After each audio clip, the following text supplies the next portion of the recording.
Friedrich Nietzsche remains one of the most provocative and influential thinkers in modern philosophy. His critique of morality, particularly his concept of ressentiment, provides a penetrating analysis of the psychological underpinnings of moral systems. Ressentiment, as Nietzsche describes it, is a deep-seated resentment that arises from perceived oppression, leading to the reevaluation of values in a way that justifies weakness as virtue and power as vice. This psychological mechanism, he argues, lies at the heart of the origins of guilt, shame, and moral systems that emphasize self-denial and humility over strength and vitality. This paper explores the concept of ressentiment in depth, tracing its origins, psychological dynamics, and implications for moral philosophy. It will discuss Nietzsche's view on the slave and master morality distinction, the birth of guilt and shame, and how ressentiment plays a foundational role in shaping modern moral systems. We will also examine its historical development, its presence in contemporary societal structures, and ways individuals can transcend it to achieve self-overcoming and greater existential authenticity. Chapter 1. Understanding Ressentiment.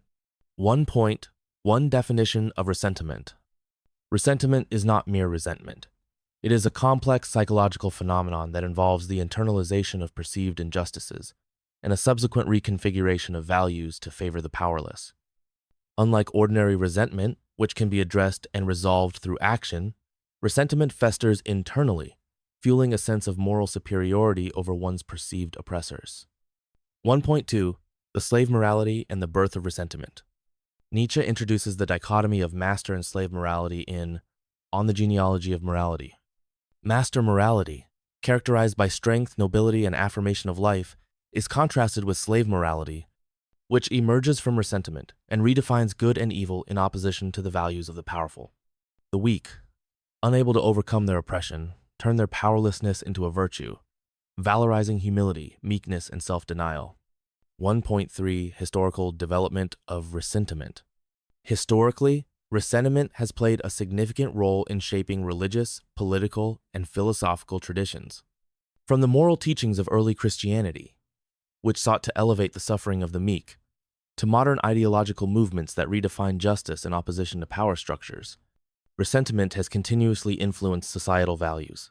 This historical trajectory helps us understand how deeply embedded this phenomenon is in human consciousness and institutions. 1.4 Ressentiment in different cultures. Across different civilizations, ressentiment manifests uniquely. While Western religious traditions often frame it in moralistic terms, Eastern philosophies approach suffering and resentment differently. For instance, Buddhism seeks to transcend suffering through detachment, whereas Confucianism emphasizes social harmony and hierarchical respect over moral opposition. 1.5 Ressentiment and individual psychology. Beyond its societal implications, ressentiment deeply affects personal psychology. Individuals who internalize ressentiment often struggle with chronic bitterness, blaming external forces for their lack of fulfillment. This section will explore case studies and psychological research on individuals who embody ressentiment, examining its impact on their decision-making, relationships, and mental health. Chapter 2. The psychological dynamics of ressentiment. 2.1 Internalization and revaluation of values. The oppressed, rather than confronting their suffering, internalize their frustrations and reinterpret their suffering as moral virtue. Nietzsche sees this as a psychological self-defense mechanism, in which weakness is moralized as kindness and strength as cruelty. 2.2 The role of memory and conscience. Nietzsche suggests that the internalization of ressentiment leads to the development of conscience and guilt. As social structures prevent direct retaliation, individuals begin to turn their aggressive instincts inward, leading to the emergence of self-punishment, guilt, and the moral valuation of suffering. 2.3 Modern psychological implications. Psychologists have explored how unresolved ressentiment contributes to mental health issues, including depression, anxiety, and low self-esteem.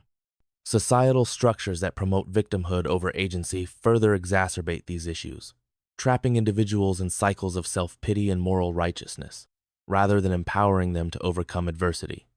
2.4 Neuroscience and ressentiment. Recent neuroscientific studies suggest that prolonged resentment and hostility can alter brain chemistry, leading to chronic stress responses and increased susceptibility to mental illness.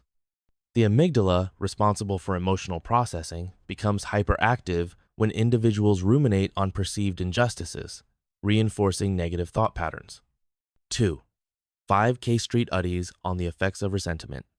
Exploring real-world examples of individuals and groups who have exhibited strong ressentiment-driven behavior can offer insight into how this phenomenon manifests in different contexts. This section will examine historical figures, social movements, and contemporary case studies to illustrate how ressentiment influences human behavior and societal trends. Chapter 3. The Origins of Guilt and Shame. 3.1. Guilt as a product of ressentiment. Guilt, according to Nietzsche, originates from the historical development of debt and punishment.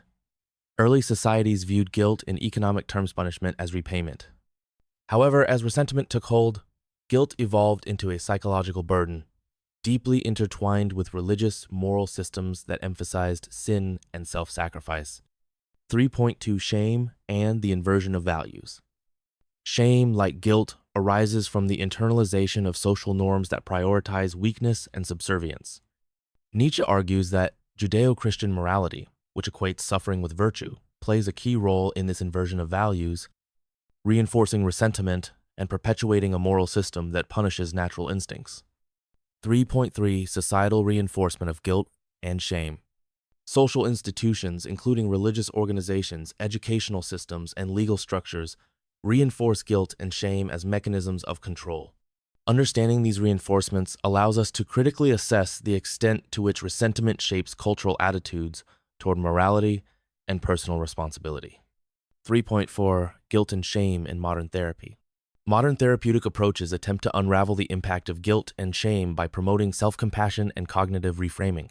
Techniques like cognitive behavioral therapy, CBT, and existential therapy help individuals identify and transcend patterns of self-punishment. 3.5. Guilt, shame, and political movements.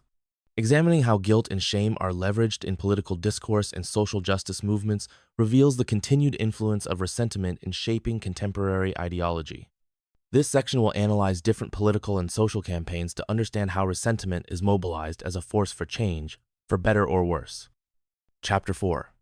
Overcoming ressentiment. 4.1. Nietzsche's concept of the Übermensch. Nietzsche proposes the Übermensch, Overman, as an antidote to ressentiment. The Übermensch transcends slave morality, embracing life's inherent struggles without resentment. He affirms his instincts, creates his own values, and rejects the moral constraints imposed by ressentiment-driven systems. 4.2. Affirmation of life and will to power. Nietzsche's concept of the will to power serves as an alternative to moral systems based on ressentiment. He encourages individuals to embrace strength, creativity, and the joy of existence, rather than succumbing to guilt and moral constraints that hinder human flourishing. Conclusion. Nietzsche's critique of morality through the lens of ressentiment offers a radical reevaluation of ethical thought.